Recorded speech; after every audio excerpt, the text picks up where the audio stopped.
নমস্কার, রেশ ক্রিয়েশনে আপনাদের সবাইকে স্বাগত।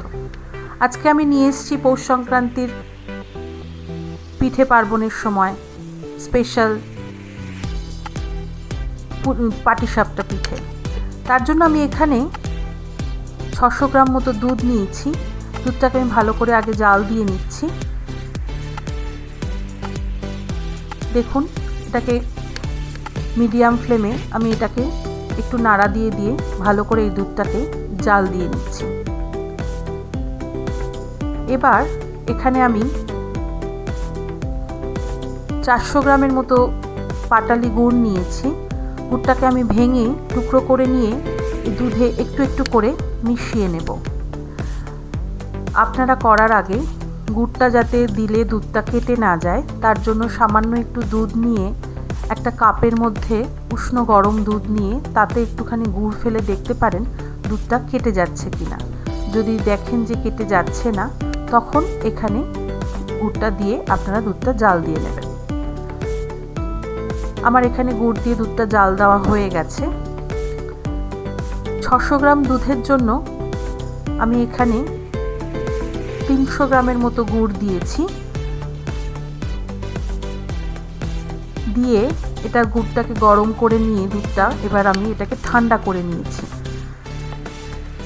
এর মধ্যে দিচ্ছি আমি 2 কাপ মতো ময়দা।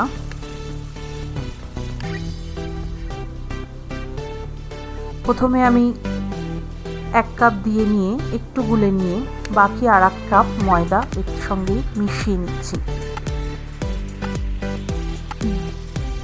আর তার সঙ্গে দিচ্ছি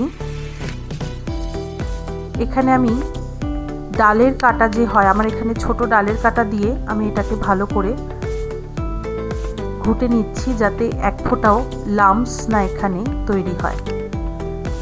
দেখুন, আমি ভালো করে ঘুটে নিয়েছি। এরপর এতে আমি দিয়ে দিচ্ছি 1/2 কাপ সুজি। এটা দিয়েও আমি ভালো করে এটাকে মিশিয়ে নেব। আমি এখানে পুরে নারকেলের পুর দেব না, আমি এখানে সন্দেশ দিয়ে করব।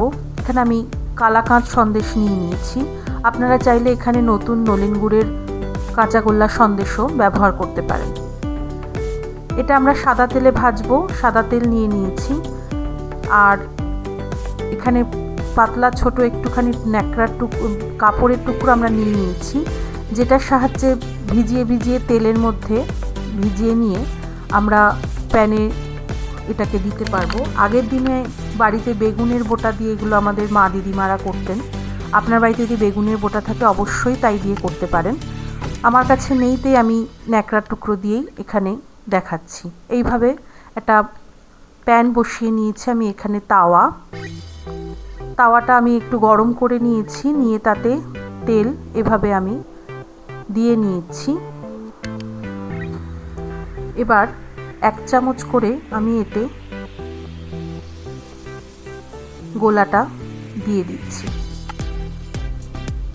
দিয়ে এরকম হাতার পেছন দিয়ে এটাকে ভালো করে স্প্রেড করে দিচ্ছি, ছড়িয়ে দিচ্ছি। দিয়ে গ্যাসের আঁচটা মিডিয়ামে রেখে দেবো। দিয়ে এটাকে একটু হতে হতে সন্দেশগুলোকে হাতে ভালো করে এরকমভাবে লম্বা করে নেব হাতের সাহায্যে।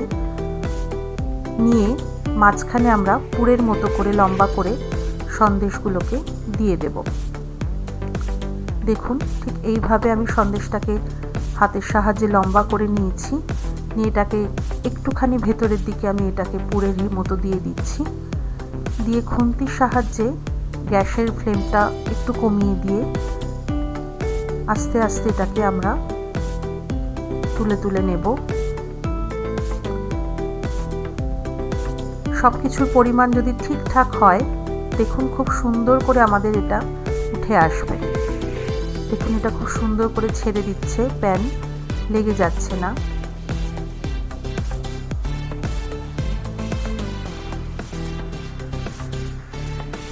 আস্তে আস্তে খুন্তির সাহায্যে এটাকে আমরা এরকমভাবে রোলের মতো করে নেব।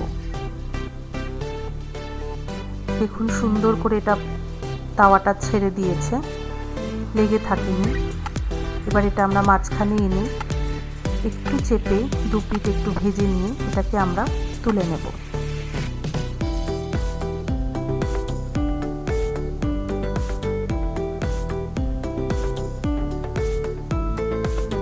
এটা আমাদের ভাজা হয়ে গেল। এটা আমরা প্লেটে আলাদা করে তুলে নিচ্ছি।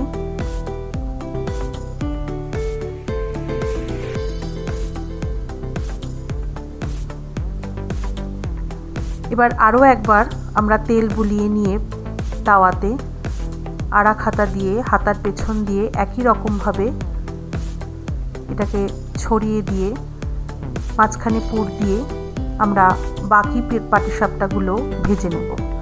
দেখুন আমাদের পাটিসাপটাগুলো এক এক করে আমরা সব ভেজে নিয়েছি। আমার এই রেসিপিটা যদি আপনাদের ভালো লেগে থাকে তাহলে অবশ্যই লাইক করবেন, কমেন্টে লিখবেন আপনাদের কেমন লাগলো। যারা আমার চ্যানেলে নতুন তারা অবশ্যই সাবস্ক্রাইব করবেন এবং বেল আইকনটি টিপবেন যাতে নতুন কোনো রেসিপি আপলোড করলে আপনাদের কাছে নোটিফিকেশন চলে যায়। নমস্কার।